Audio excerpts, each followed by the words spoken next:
Hello friends, नमस्कार। एक बार फिर स्वागत है आपका जीएस एग्जाम सॉल्यूशन में। दोस्तों, आज के हम इस वीडियो में अनेक शब्दों या वाक्यांशों के लिए एक शब्द को देखेंगे और ये आपके समान हिंदी व्याकरण से एसएससी जीडी कांस्टेबल के लिए बहुत ही इंपॉर्टेंट वीडियो है।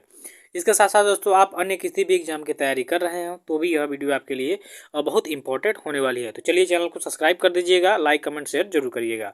तो दोस्तों, आज के इस वीडियो में हम स्टार्ट करेंगे वन लाइनर प्रश्नों को। तो चलिए देखते हैं, समय को ध्यान में रखते हुए आपके सामने जो प्रश्न आ रहे हैं उनको। देखिए, पहला प्रश्न है, अंडे से जन्म लेने वाले को क्या कहते हैं। वाक्यांशों के लिए एक शब्द है मित्रों, यहाँ ध्यान दीजिए कि अंडे से जन्म लेने वाले को क्या कहते हैं। तो अंडे से जन्म लेने वाले को अंडज कहा जाता है। ठीक है, अंडे से जन्म लेने वाला अंडज कहलाता है। चलिए, नेक्स्ट क्वेश्चन है आपका, जो काम करना संभव न हो उसे क्या कहा जाता है। ठीक है, वाक्यांशों के लिए एक शब्द में जो काम करना संभव न हो उसे क्या कहते हैं, असंभव। ठीक है, असंभव। जो काम करना संभव न हो उसे असंभव कहा जाता है। चलिए, तीसरे नंबर का है कि आपका, जो कम खाता हो उसे अल्पाहारी कहा जाता है। ठीक है, जो कम खाता हो उसे अल्पाहारी कहते हैं। जो काम करना संभव न हो वो असंभव कहलाता है। तो अनेक शब्दों के लिए एक शब्दों में जो कम खाता हो उसके लिए एक शब्द है अल्पाहारी। अगला अगला है आपका कि जिसका वर्णन न किया जा सके वो कहलाता है अवर्णनीय। अवर्णनीय, ठीक है, जिसका वर्णन न किया जा सके उसे अनेक शब्दों में एक शब्द बोलेंगे अवर्णनीय। ठीक है, चलिए नेक्स्ट है, जिसका संबंध अध्यात्म से है। जिसका संबंध अध्यात्म से है उसे आध्यात्मिक कहा गया है। वाक्यांशों के लिए एक शब्द में जिसका संबंध आत्मा अध्यात्म से है उसे आध्यात्मिक कहा जाता है। ध्यान दीजिए, जिसका वर्णन न किया जा सके उसे अवर्णनीय कहेंगे और जिसका संबंध अध्यात्म से है उसे आध्यात्मिक कहेंगे। चलिए बढ़ेंगे अगले। तो अगले में है, अपने जीवन पर लिखी गई कथा। अपने जीवन पे लिखी गई कथा को आत्मकथा कहा जाता है।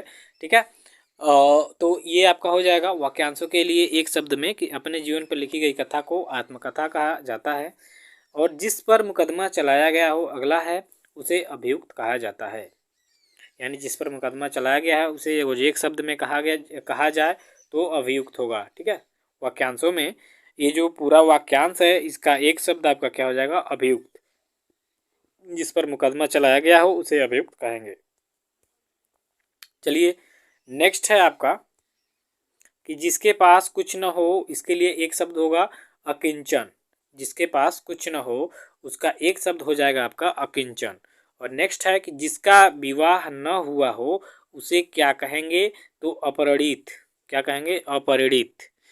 और जिसके पास कुछ न हो उसे कहेंगे अकिंचन और जिसका विवाह न हुआ हो उसे कहेंगे अपरिणित। अपरिणित। चलिए नेक्स्ट है आपका कि ऐसा कवि जो तत्काल रचना करता हो। ऐसा कवि जो किसी भी दृश्य को, किसी भी वस्तु को देख के तुरंत रचना कर दे उसे हम कहेंगे आशु कवि। आशु कवि का तात्पर्य होता है कि वह कवि जो तत्काल किसी भी दृश्य स्थान को देख के रचना कर दे उसे आप आशु कवि कहेंगे। आज के इस बहस में बहुत ही इंपॉर्टेंट क्वेश्चन है मित्रों, ध्यान देंगे। जो कभी बूढ़ा न हो उसे एक शब्द में कैसे प्रकट करेंगे, तो उसे अजर कहेंगे। अजर का अर्थ होगा जो कभी बूढ़ा न हो। अगला है, जो बीत चुका हो उसको एक शब्द में क्या कहेंगे, तो अतीत कहेंगे। ठीक है, क्या कहेंगे मित्रों, अतीत कहेंगे। जो कभी बूढ़ा न हो उसे अजर कहेंगे और जो बीत चुका हो उसे कहेंगे अतीत। जो बीत चुका हो उसे क्या कहेंगे, अतीत। चलिए नेक्स्ट है आपका, जो दिखाई न पड़े उसी के लिए एक शब्द क्या होगा, तो अदृश्य होगा। और जो सदा से चला आ रहा है उसके लिए एक शब्द होगा अनवरत। देखिए यहाँ ध्यान दीजिए कि जो दिखाई न पड़े उसे हम क्या कहेंगे मित्रों, अदृश्य। और जो सदा से चला आ रहा है उसे क्या कहेंगे, अनवरत। चलिए इस तरह नेक्स्ट देखेंगे कि जो कभी नहीं मरता उसे क्या कहेंगे, तो उसे अमर या अमर्त कहा जाता है। अमर या अमर्त्य। ठीक है, और जिसका कोई अर्थ नहीं होता है उसे अर्थहीन कहा जाता है। ठीक है, तो चलिए मित्रों, आज के लिए बस इतना ही। मिलते हैं नेक्स्ट वीडियो में। और आपको वीडियो कैसी लगी कमेंट करके बताइएगा। ऐसे ही प्रश्नों को देखने के लिए हमारे चैनल को सब्सक्राइब करें। Thank you so much.